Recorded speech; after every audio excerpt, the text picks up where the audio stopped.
You're in Greenbrier County, West Virginia, on a night in January 1897. You can almost feel the cold through your coat.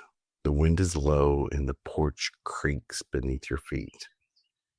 Inside a small home, a young bride is laid out at the foot of the stairs. Elva Zona Heaster, 23 and just married. Her husband, Edward Shue, tells the doctor she must have fainted and hit her head. The doctor calls it everlasting faint, which is what they used to say when a death was unexplained, usually of women. She's buried 2 days later. No autopsy, no questions asked, except one woman asked plenty.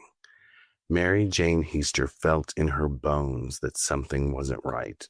So she lit a lamp and invited an answer from beyond. This isn't a legend retold at a campfire. It's a courtroom story. It's the one time a ghost was part of a murder trial and people actually listened. I'm Papa G, and this is the Feral Folklorist. Tonight we're stepping into the case of Elva Zona Heaster, the Greenbrier Ghost, and the mother who refused to let her daughter's killer walk free.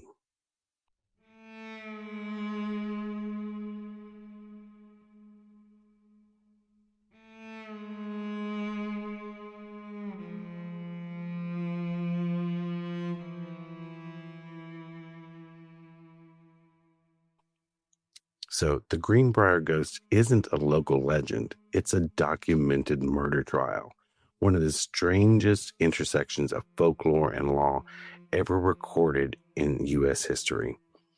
So Elva Zona Heaster, simply known as Zona, was just 23 when she died. She lived in Greenbrier County, West Virginia, and had only been married a few months to a man named Erasmus Stribling Trout Shue. He went by Edward. But on the surface, things looked fine. Zona seemed healthy. They had just started their life together, but that all changed on January 23rd, 1897. That morning, Edward sent a young boy to the house on an errand, and when the boy arrived, he found Zona's body at the foot of the stairs. Her legs were stretched out straight, and her arms were folded on her chest, but her eyes were wide open. So it didn't look like a fall. It looked like someone had arranged her. Edward arrived not long after that, and he immediately took over. He wouldn't let the boy or the doctor touch the body. He insisted Zona had been sick, that she'd been feeling faint for days, and when Dr. George Knapp showed up to make the death official, Edward refused to step aside. He was holding Zona's head in his lap, and he wouldn't let the doctor near her neck. That's when he took a scarf and wrapped it around it really tight, and he said it was her favorite, that she'd want to be buried with it. And Dr. Knapp didn't fight him. He barely examined the body. And he wrote the cause of death as childbirth, even though there was no sign Zona had been pregnant. The truth is, he couldn't get close enough to be sure. Zona was buried just 2 days later. It was a cold January morning, a very small cemetery, a closed casket.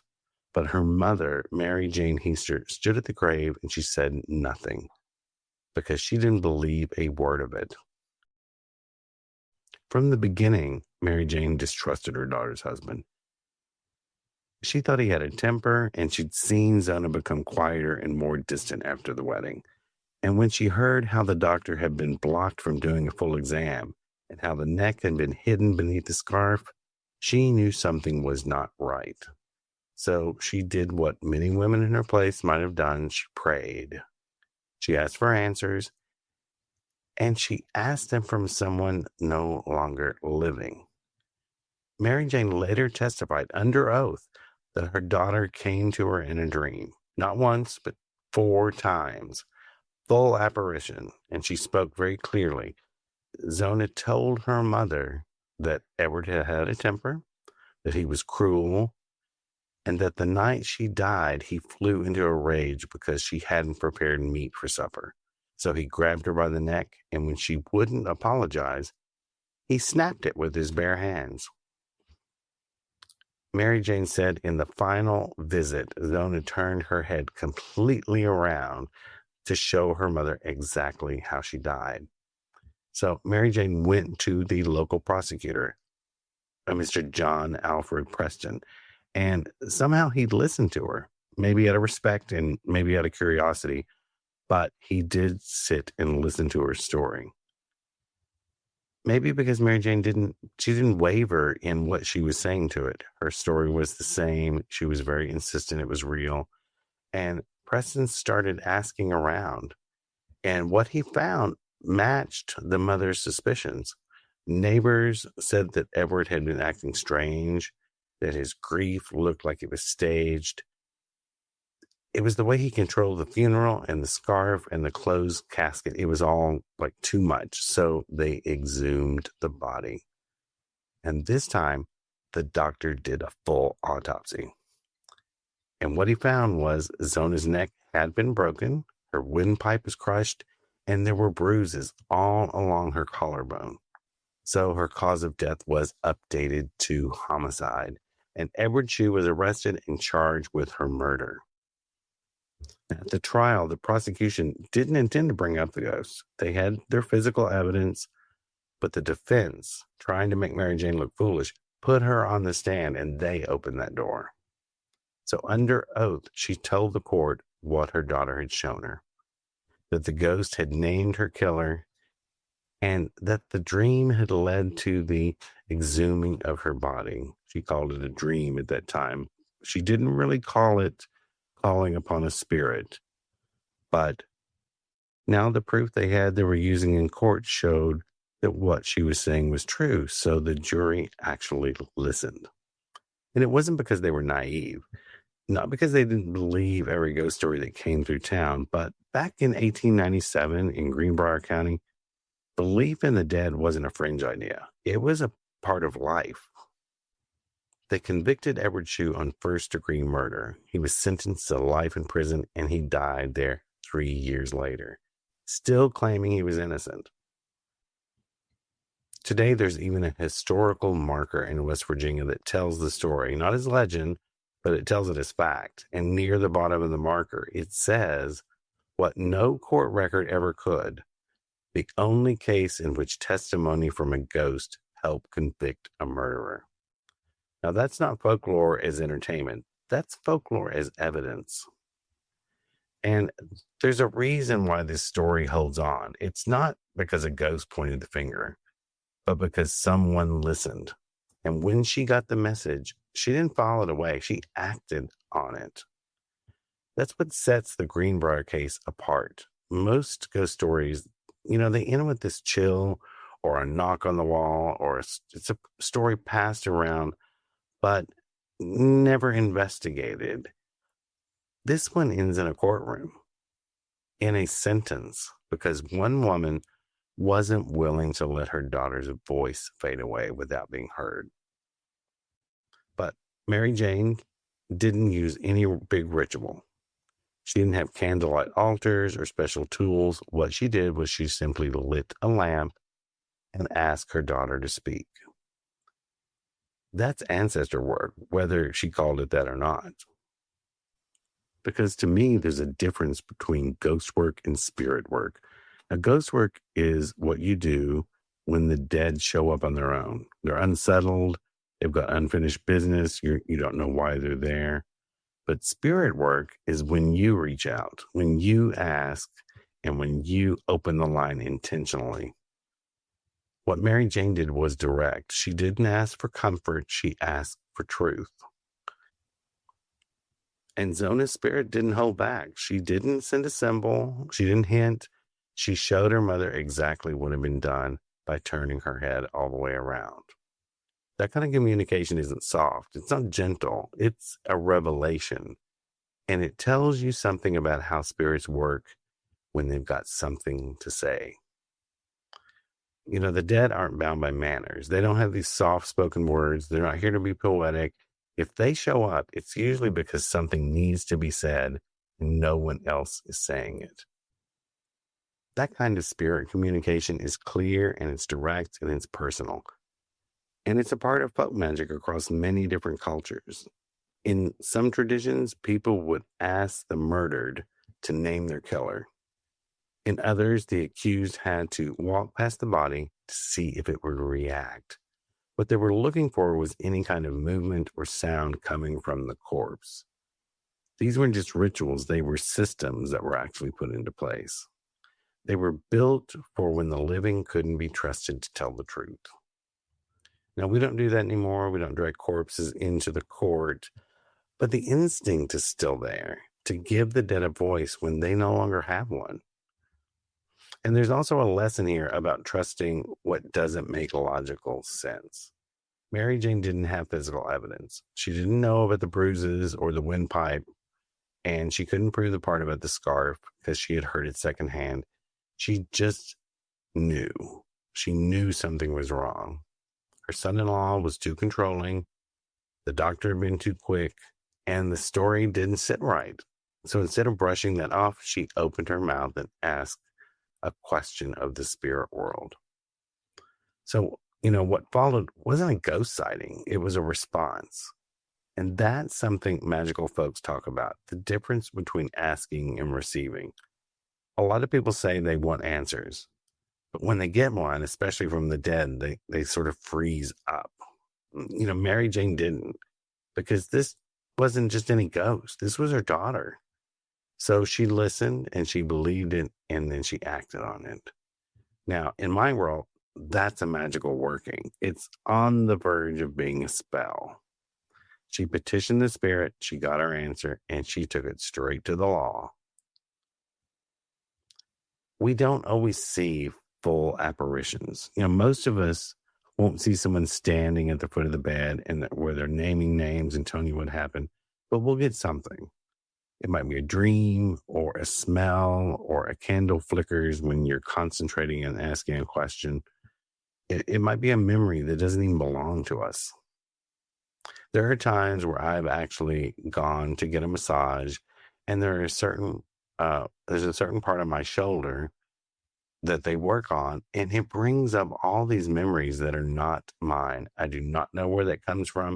If anyone has any information on that, like muscle memory, could be past lives, could be spirit communication. I don't know what it is, but it's very strange, and it happens all the time. But that's how it works. Spirit communication often shows up sideways. And if you're not paying attention, you're going to miss it. But if you do catch it and it's real, you'll know it's real. So when that moment comes, the work isn't just about hearing the message. It's deciding whether or not you have the guts to do something with it. That's the real power in this case. It wasn't the ghost or the courtroom. The woman who said, I heard her and I'm not going to pretend I didn't. That's a pretty accurate example of conjure. And, although it might be called death magic to some people. But whether it shows up in a graveyard or in a courtroom, it still counts. Most ghost stories, they stay small. It's just like a noise in the hallway or a face in the window, something you tell a friend, or like a nervous laugh, and most of the time they don't believe you. But this one didn't stay small. The Greenbrier Ghost didn't whisper. She spoke and someone listened.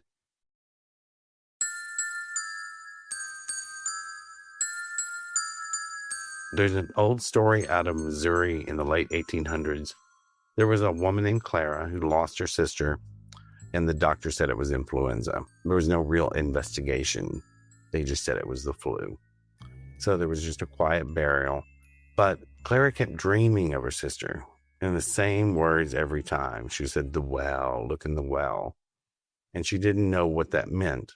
But a few weeks later, the town had drained the well, and they found a bottle at the bottom. There was arsenic. Someone had poisoned her. They never made an arrest, but the man folks suspected moved out of town not long after that. So word got around that he was probably the one who did it. Now, a little bit closer to home, it was a story from the 1930s up in the mountains. And after a logging accident, they said, It was a young man who fell and he hit his head and he died on impact. But his mother and widow, they didn't really believe it. They said he was too careful, he was too good at his job, and they both swore they saw him after he passed. He had the same clothes, same boots, standing in the hallway with bruises around his jaw, and this look in his eyes like he was trying to speak, but he couldn't. So the mother did what a lot of mountain folks used to do. She buried his gloves with a lock of his hair under an ash tree. Said if he had something to say, he was free to speak to her in her dreams. So that night, the foreman who signed the death report reportedly dropped dead of a stroke. And it was years later, but a former worker admitted the truth. He said the young man had been pushed during a fight, but hit his head and left there. And the company cleaned up the story. But as we can see, the dead didn't let it rest. These kinds of stories don't always end neatly. Sometimes there's no trial. Sometimes the guilty just walk free. But the thread that ties them together is simple. The dead speak and someone listens. That's what matters. It's not the ghost, the living person who refused to ignore what they've heard. Because most people don't. They get a feeling and a dream, or there's a knocking and they just brush it off. But the ones who ask what it means, the ones who do something about it, those are the ones who carry the story forward. And Mary Jane Heaster, she wasn't a magical practitioner of any kind. She just lit a lamp and asked for the truth. And when it came, she did something with it. That's the part that sticks with me about this story. Not that the ghost spoke, but that someone believed her. It's the refusal to let the daughter's death go unanswered, because justice in a world of magic doesn't always come with a badge. Sometimes you can't go to the authorities. Sometimes you got to light a candle and just ask questions and sit and wait for answers.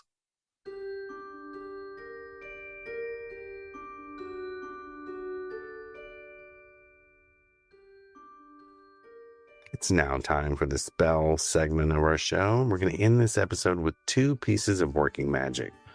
One is for spiritual truth seeking, when you need answers from the other side. And one is for calling justice through the veil, when you know something's been hidden or buried, but you don't want it to stay that way forever. So the first one is calling the spirit to reveal the truth. And the purpose is to open communication with the dead, specifically to receive clarity and validation or a revelation. And what you'll need is a glass of spring water or rainwater, a white candle, a photo or some object linked to the person, and a quiet room with no mirrors. If you don't have a room without mirrors, cover the mirrors. And what you do is after dark, you set the candle, the glass of water, and the personal item on a clean surface and light the candle and you use the person's name. So we'll just say Jane. Jane, I open the space in love and truth. If you are able, come speak. Show me what I need to know. It's very simple. You can write your own, but you get the gist of it's basically saying, I'm opening this space to you. And if you can, come and talk to me. And then you just sit in silence for at least 13 minutes. And you're going to watch the flame of that candle and notice any flickering or shifting or any emotional response that comes from it or that you feel while watching it. And you keep a notebook nearby for any thoughts that pop in your head or phrases that come to mind. Just write them down. Afterwards, you thank the spirit out loud, whether or not you receive something. It may or may not come to you later. You may have received a message and don't even know it. And so you thank them, and then you blow out the candle. Now pour the water at the base of a tree, or you can go to a crossroads. And this closes the channel and grounds what you stirred up. But you want to use this one sparingly. You don't want to yank the dead around just to satisfy your curiosity. You want to have a very good reason for calling someone up, and it needs to be an honest reason. And if you're honest about it and your question is real and just, usually the spirits will show up in one form or another. Now, the other is to get justice beyond the grave. And this purpose is to stir energy towards a resolution in cases of like hidden harm, especially when truth has been buried with the dead because the dead can no longer speak. So we want to get their voice out there. And what you'll need is a black candle, a small nail or a pin, a small piece of brown paper with the names of those involved. First names are enough. And a pinch of graveyard dirt. That's optional, but it's a powerful thing to use. And I mean from their grave, the person you're trying to contact. And what you do is you write the names on the brown paper and fold it away from you 3 times. You set the candle on top of the paper and you press the nail into the side of the candle. No, not too deep. You don't want to pierce it all the way to the wick. You just want enough so it sticks into the candle. And if you have any graveyard dirt, sprinkle it around the base of the candle. Then you light it and say, "Let what's buried rise. Let what's hidden be seen. If the dead still watch, let their word come clean." Now, that's a nice rhyming way to bring about the spell or what you're trying to say. You can word it any way you want, and you can do it quite plainly. You can just say, whatever has been hidden, bring it to me and let me see it. And then what you do is you let the candle burn all the way down in one sitting if possible. So plan this at a time where you don't need to go anywhere. You can actually sit with the candle and let it burn all the way down. And when it's finished, you bury the nail and the paper near running water, or once again, a crossroads, along with a coin as payment for the spirits. So this working doesn't really name a villain. It's to call the truth forward. So don't put too much pressure on it. You put it out there. You're trying to get the truth to come forward, and just be at ease that whatever happens next, it's out of your hands. So as far as the Greenbrier Ghost, there's a reason this story keeps getting told. Like we said, it's not about the ghost. It's about the person who called her spirit and did something about it. That's the kind of magic most people overlook because it's not flashy. It's not polished. It's not set up on an altar with lots of Satan statues and burning candles. But what it does is it makes things happen. That is the most important part of spell work. You do something to get a reaction. This is Papa G, and you've been listening to the Feral Folklorist. Next time, we're talking about buried in glass, witch bottles, and hidden hexes. And we're taking a look at the strange artifacts found under floorboards and hearthstones and what they say about fear, defense, and homegrown magic. So, in the very near future, if you hear a knocking, don't ignore it. Because once the dead start talking, it's usually because someone needs to listen.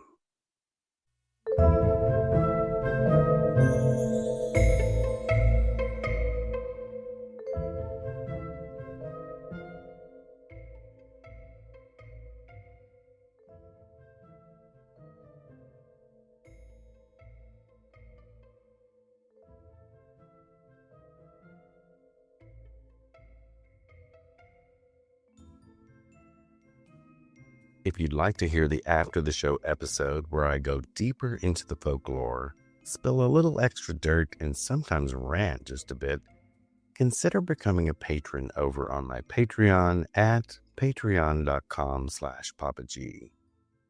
You can find the official site for the podcast at feralfolklorist.com. And if you need spell supplies for any of the workings we talk about on the show, our metaphysical shop, Aromagees Botanica, has been slinging magic for 25 years. That's over at aromagees.com.